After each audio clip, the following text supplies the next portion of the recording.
But he's either 8 months in or 8 cases deep. You know what I'm saying? In the opening scene, we are introduced to a 37-year-old career-obsessed guy named Kentaro Hiyama, who works as an advertising agent at Unive, a company located in Tokyo. Kentaro has achieved notable success in his profession, earning the respect of his colleagues. He schedules everything, including his dates, on his calendar, in fear of being thrown off guard in life. He is also popular amongst ladies, frequently engaging in one-night stands with them. However, he always returns to Aki Sato, a 35-year-old freelancer who shares Kentaro's workaholic tendencies. Aki is an open-minded person who has a rational approach to decision-making, prioritizing logic over emotional impulses. The two are compatible with each other, as both of them share a common thought that they should not rush into serious relationships or parenthood any sooner in their lives. Although they are not officially in a romantic relationship, they maintain a friends with benefits arrangement based on mutual compatibility. One evening, Kentaro's boss summons him and his coworkers Tanabe and Swabe to discuss a future project at Unive. However, Swabe has to leave early to look after his child at home. As he departs, Tanabe makes a comment suggesting that childcare should be exclusively the responsibility of women. After the dinner, Kentaro boards a train to Aki's place, where they engage in intimate activities. Following this, Aki resumes her work, while Kentaro watches news on TV about male pregnancies. This makes him very uncomfortable. Aki responds by stating that she's not against having children, but she worries that they might distract her from her work. Just then, Kentaro starts feeling somewhat uneasy, so he decides to take some rest. The next day at work, Kentaro presents a proposal centered around celebrating diversity and individual identities, along with a project slogan, Pride for All People. His idea receives a positive response, and he's appointed as the creative head of the company. On the occasion of his achievement and his birthday, his coworkers surprise him with a beautiful cake. This triggers memories of his past, when he used to celebrate his birthday with his mother, Tomoko. He reminisces about how his mother could only afford a slice of cake and would quickly return to work after he blew out the candle, as she was the only one to work,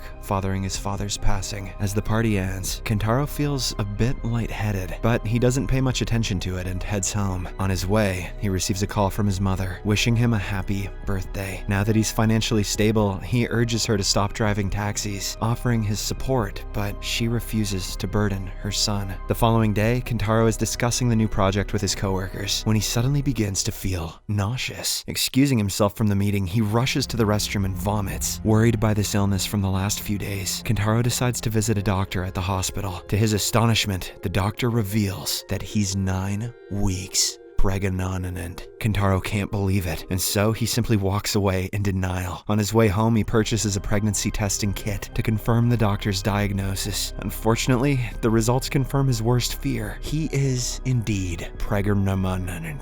Shortly after, Kentaro receives a call from his boss, who informs him that his proposal has been accepted and the project is due in 212 days. Keeping the project responsibility in mind, Kentaro goes to work. However, while discussing project-related matters, he experiences a leak from his breasts, causing his shirt to become visibly wet. One of the coworkers notices this embarrassing situation, prompting Kentaro to quickly rush to the restroom to clean himself up. Feeling disturbed and distracted by these physical changes, Kentaro visits the doctor again with the intention of seeking an abortion. The doctor informs him that he will need a signed consent from his partner as well. However, Kentaro is unaware of who the child's mother is. Considering that he's 9 weeks pregnant, he checks his calendar and realizes that it coincides with the time he had spent the night with Aki, implying that she is the mother. Following this, he texts Aki for a meeting, but she declines due to being overloaded with work. In the next scene, Kentaro starts Googling information about the male pregnancy, but he is irritated to find that everything is for women. It's all the same, it's just gonna come out your penis. Moments later, his boss approaches him and invites him for a sauna bath, where he expresses his concern about Kentaro's frequent absences and urges him to take care of himself to avoid jeopardizing his job. During their conversation, the boss notices the darkened nipple, which makes Kentaro uncomfortable, prompting him to leave. That evening, a weakened Kentaro goes to Aki's place and discloses that he's pregnant with her child, leaving her in a state of shock. He also requests her to sign a consent form, as he doesn't wish to proceed with the pregnancy. Aki agrees to sign the form, but as Kentaro suddenly feels nauseous, he vomits all over it. The next day, Aki meets her pregnant best friend and confides in her about the situation. The latter advises Aki to carefully reconsider the abortion decision, emphasizing that having a child is such a wonderful feeling. Later, Aki meets Kentaro for lunch, during which he presents her with another consent form, but this time, she hesitates and attempts to convince him to reconsider his decision because she wants to have a child without having to go through the pregnancy. In order to convince him, she highlights potential advantages this could bring to his professional life, but Kentaro refuses, asserting that Aki cannot understand the physical and emotional toll he's enduring because it's not her body experiencing it. With no other options, Aki ultimately signs the consent form. Due to this intense discussion, Kentaro gets distracted and forgets his business meeting schedule, resulting in him missing it. As a consequence, his boss transfers leadership responsibilities to Tanabe. Now, having lost his position, Kentaro stays home, struggling to adjust to the pregnant life and awaiting the scheduled abortion procedure. The day arrives when the doctor finally contacts him to initiate the necessary paperwork. He promptly goes to the hospital, where a nurse informs him that since the fetus is past 12 weeks, it'll be treated as a stillbirth, and that he needs to report it to the city office for permission to arrange a burial. Kentaro is thunderstruck by the news of having to bury his unborn child. Later, while waiting outside, he is approached by a man named Miyagi, who is also pregnant just like him. You too, huh?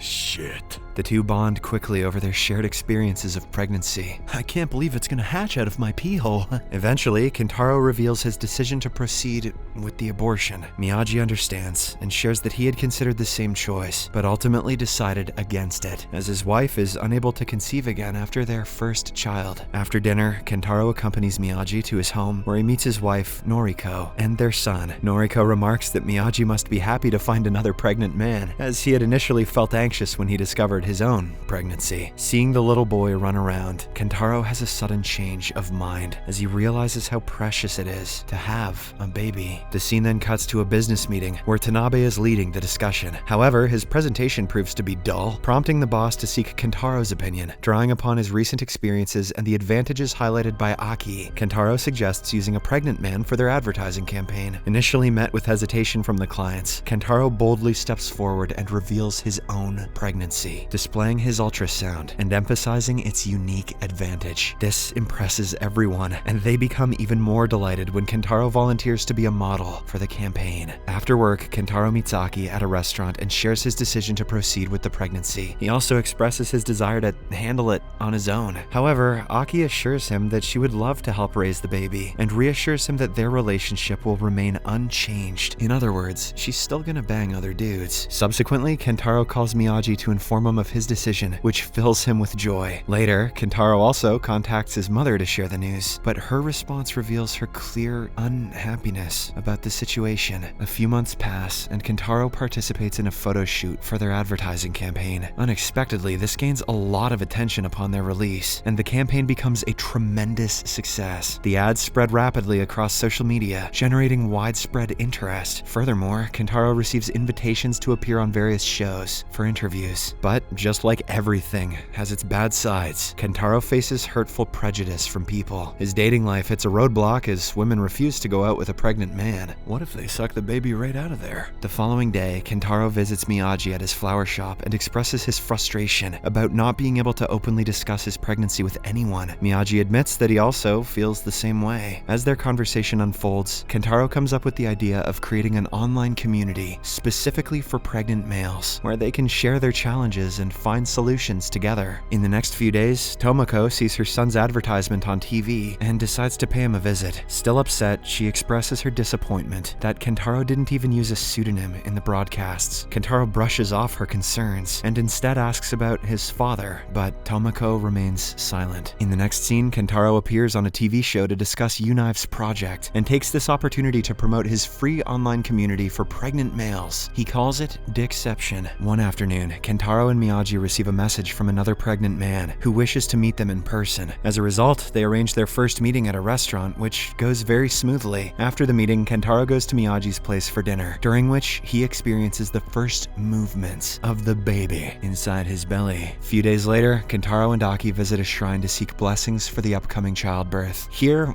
we witness a funny moment when the monk keeps assuming Aki is the pregnant one. On their way back, Kentaro and Aki strike up a discussion, and Aki shares a lack of interest in getting married. She doesn't want to conform to traditional gender roles. Amidst their conversation, Kentaro receives a call from Noriko, informing him that Miyagi has been hospitalized. Worried, Kentaro and Aki rush to the hospital, only to discover that an infection has caused Miyagi to have a miscarriage. Noriko is devastated by the loss of her unborn child, but finds some solace in the fact that the baby wasn't born. She discloses about the mistreatment she has endured from others, and the bullying their son has faced at school because of Miyagi being pregnant. Days pass by, and Kentaro is seen alone at home. At one point, he begins to experience stomach pain, prompting him to visit the hospital. Upon examination, the doctor informs him that they may expect a premature birth, requiring him to undergo surgery. Looks like it's coming out the bum. Amidst all this, Unive continues to operate smoothly, with Kentaro serving as the main ambassador. During one business meeting, Kentaro is taken aback when he sees a baby documentary featuring his family without having been consulted about it. Enraged, Kentaro expresses his dissatisfaction and decides to resign from the company. However, his resignation is not accepted by his boss, who goes as far as summoning the CEO and other directors. They praise Kentaro for his efforts in bringing change in the society,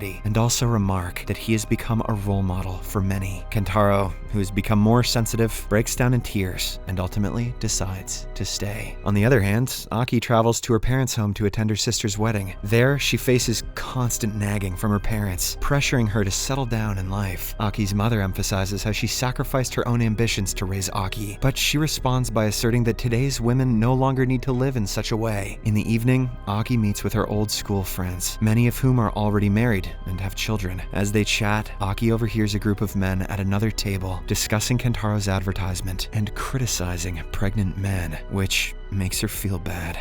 That night, when Aki's parents once again bring up the topic of her marriage, she reveals that she has a boyfriend and they're expecting a baby. Her parents are further confused when Aki clarifies that she's not the one who's pregnant. As expected, her parents struggle to accept this information, so Aki states that she will start her own family in Tokyo and live there forever, preventing any disgrace to their family. She then proceeds to pack her belongings and heads to the train station. While waiting for the train, she calls Kentaro, expressing her desire to raise the baby together. After several hours, Aki arrives in Tokyo, and Kentaro goes to pick her up in a cab. On their way back, they engage in a heartfelt conversation where Kentaro expresses the fear he had thinking of raising the child alone, but now he's happy that they are together once again. The cab first drops off Kentaro at his place, where he comes across a man named Aichi waiting for him. Aichi introduces himself as Kentaro's father, and shockingly, also his mother. Perplexed, Kentaro calls his mother, and as soon as she arrives, she impulsively punches Aichi in the face for reappearing. Tomoko then reveals the truth that Aichi is indeed his father, who had abandoned him when Kentaro was an infant. She had kept this secret to prevent Kentaro from potential pain. Despite this revelation, Kentaro allows his father to stay with him in his apartment, while his mother drives Aki home in her taxi. During the ride, Tomoko apologizes to Aki for having to witness the strained relationship within their family, but the latter admires her for raising Kentaro alone. That night, as Aichi comes out from the shower, Kentaro notices a scar on his father's stomach. Curious, he asks if his father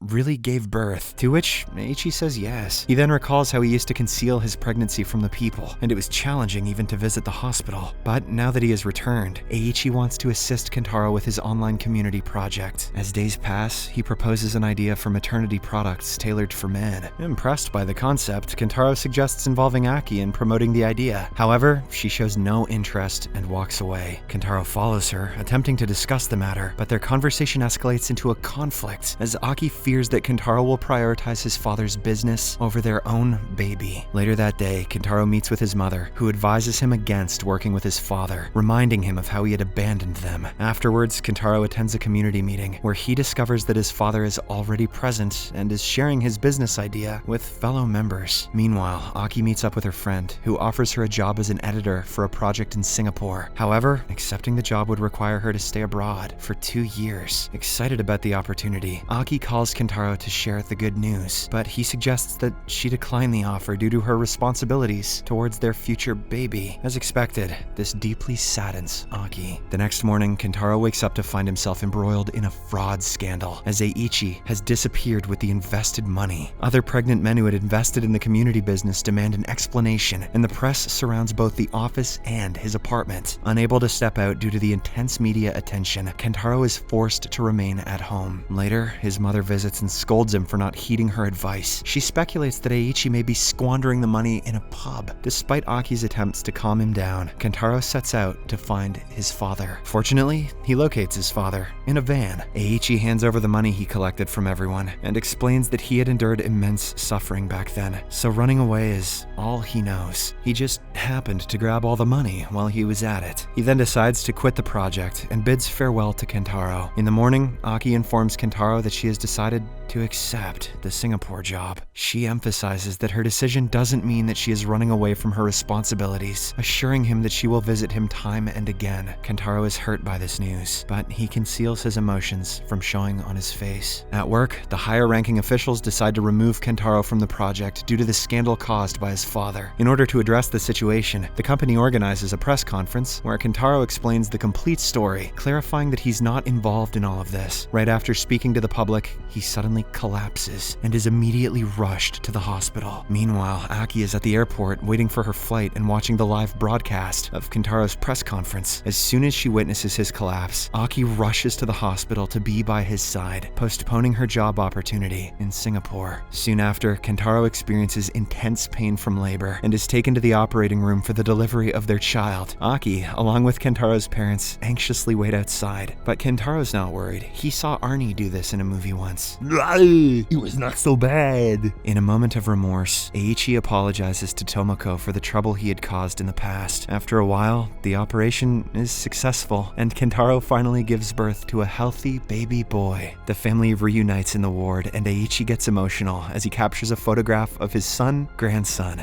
and Aki. From that day onward, Kentaro and Aki take turns caring for and raising their baby together. The online community they started continues to grow, with new members, and pregnant men gradually gain positive recognition in society. Now, even girls offer their seats on the train to pregnant men as a gesture of support. One night, Tomoko offers to babysit, giving Kentaro and Aki the chance to enjoy a relaxed dinner together. During their meal, Aki decides to decline the offer in Singapore, but Kentaro urges her not to do so. Instead, he encourages her to grab the opportunity without feeling guilty, because he doesn't want her to sacrifice her dreams, just as his mother did for him. Finally, Aki departs for Singapore in a few days, but she keeps her promise of visiting them regularly and staying connected through video calls. Kentaro takes pride in what they have accomplished and remains optimistic that their baby will grow up to become a great person under their modern-style family.